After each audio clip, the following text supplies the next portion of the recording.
नमस्कार दोस्तों, स्वागत है आपका एक बार फिर चैनल मुक्स में। क्रिप्टो न्यूज़ में सबसे पहले कल तुर्की, सीरिया और उसके आसपास के 10 देशों में पावरफुल अर्थक्वेक आया है, जिसमें तुर्की और सीरिया को सबसे ज़्यादा नुकसान हुआ है। कई बड़ी बिल्डिंग्स गिर गई है, 5000 से भी ज़्यादा लोगों ने अपनी जान गंवाई है और कई लोग घायल हुए हैं। और ये अर्थक्वेक इतना पावरफुल था कि उसके बाद आने वाले जो आफ्टर शॉक है वो भी 5 रिक्टर स्केल के थे। 10 से भी ज़्यादा आफ्टर शॉक इन देशों में आए हैं, तो ऑलमोस्ट 80% ऑफ कंस्ट्रक्शंस वीक हो गया है। वहाँ पर जो गिरा नहीं है, लेकिन वो बिल्डिंग्स गिरी के बराबर ही है, क्योंकि वो अभी रहने लायक नहीं रही है। तो ऐसे में इन देशों की इकोनॉमी 5 साल पीछे हो जाएगी इन कुदरती आफत से। अभी बचाव कामगिरी जारी है।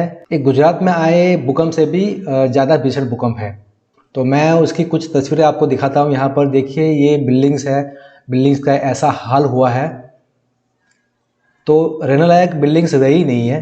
और जो खड़ी बिल्डिंग्स है वो भी ऑलमोस्ट पूरा उसका स्ट्रक्चर है वो ख़राब हो चुका है। लोग ऐसे ठंड के मारे अभी बाहर ऐसे लकड़ियाँ जला के रह रहे हैं।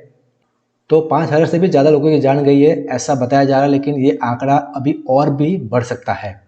रशिया की बड़ी bank alpha bank digital asset platform launch कर रही है, वो भी रशियन सेंट्रल बैंक की परमिशन लेकर। तो ये एक पॉजिटिव न्यूज़ है।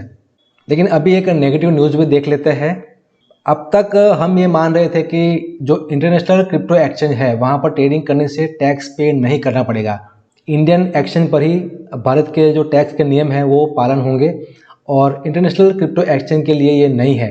मगर हम गलत हैं, क्योंकि मैंने पहले भी बताया था कि कोई भी सेंट्रलाइज क्रिप्टो एक्सचेंज को अगर जिस भी देश के अंदर काम करना है, अपना बिजनेस करना है, तो उसे उस देश के नियम मानने पड़ेंगे। तो भारत की टैक्स प्रणाली को बाइनेंस को भी मानना पड़ेगा, क्योंकि वो एक सेंट्रलाइज एक्सचेंज है। हाँ, अगर आप किसी डिसेंट्रलाइज एक्सचेंज के ऊपर अपना ट्रेडिंग कर रहे हैं, अपने एसेट्स रख रहे हैं, तो वहाँ पर ये नियम लागू नहीं होता। लेकिन जितने भी सेंट्रलाइज एक्सचेंज है वो किसी न किसी देश की परमिशन लेकर ही अपना बिजनेस उस देश के अंदर चला रहे होते हैं। तो अभी देखते हैं ये news. Binance tax launch to prepare crypto users for the tax season.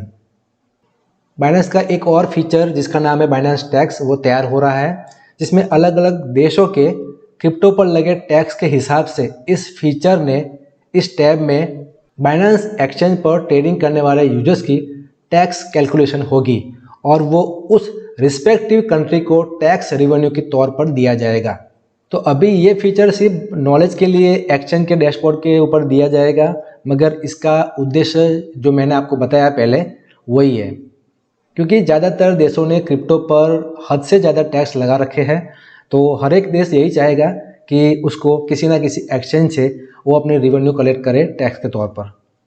अभी इस टैब के अंदर साउथ कोरिया, नीदरलैंड जैसे देशों की क्रिप्टो टैक्स कैलकुलेशन दिखाई जाएगी, मगर आने वाले समय के अंदर भारत का टैक्स कैलकुलेशन भी दिखाया जाएगा।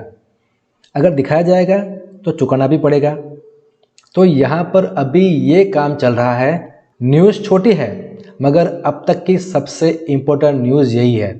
तो वैसे तो मैं कभी वीडियो को शेयर करने के लिए या लाइक करने के लिए नहीं बोलता हूँ, लेकिन ये वीडियो को आप जरूर शेयर करना, ताकि जो लोग बाइनेंस एक्सचेंज के ऊपर ट्रेड कर रहे हैं या कोई भी सेंट्रलाइज एक्सचेंज के ऊपर ट्रेड कर रहे हैं, तो आने वाले समय के अंदर वो अपनी प्रिपरेशन कर पाए।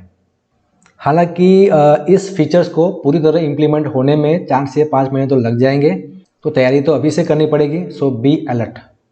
नेक्स्ट न्यूज़, साउथ कोरिया ने कुछ गाइडलाइंस जारी की है क्रिप्टो रेगुलेशन से पहले उनके फाइनेंशियल सर्विस कमीशन के द्वारा। तो साउथ कोरिया काफ़ी सीरियस है क्रिप्टो रेगुलेशन को लेकर के। और आखिर में ग्लोबल क्रिप्टो इंडस्ट्री तुर्की और सीरिया में आए अर्थक्वेक के लिए एड्स भेजेगा, जिसमें 40 से भी ज़्यादा एंटिटी शामिल है, जिसमें बाइनेंस, यूओबी, गेट.io, बिटफिनेक्स जैसे एक्सचेंज भी शामिल है। तो हर बार किसी भी नेचुरल डिजास्टर के अंदर क्रिप्टो इंडस्ट्री हेल्प करने में पीछे नहीं होती है। तो ये थी आज की क्रिप्टो न्यूज़। अभी चलते हैं बिटकॉइन के चार्ट के ऊपर। जैसे कि कल हमने बताया था, बिटकॉइन अभी साइडवेज हो चुका है, और ऐसे में जब तक इस ट्रेंड लाइन के ऊपर नहीं जाता है तब तक यहाँ से लॉन्ग की पोजीशन नहीं बनती है। कल और आज के बीच में ज़्यादा कोई प्राइस के अंदर डिफरेंस नहीं आया हुआ है। अभी बिटकॉइन 22,900 के आसपास ट्रेड कर रहा है। कल 22,700 के आसपास ट्रेड कर रहा था। $200 का थोड़ा ग्रोथ हुआ है। लेकिन वापस से उसमें डिक्लाइन भी बीच बीच में आ जाती है। तो ऐसे में साइडवेज है, जब तक इस ट्रेंड लाइन के ऊपर बिटकॉइन नहीं जाता है तब तक यहाँ से लॉन्ग की पोजीशन नहीं बनती है। कल एक अर्थक्वेक वाली नेगेटिव न्यूज़ भी आई है, तो ऐसे में क्रिप्टो के ऊपर भी इसका इफेक्ट हो सकता है, तो यहाँ से थोड़ा अलर्टनेस रख के आप ट्रेड लें। तो क्रिप्टो न्यूज़ में बस इतना ही, मिलते हैं नेक्स्ट वीडियो के अंदर। तब तक के दोस्तों, थैंक्स फॉर वॉचिंग। जय हिंद।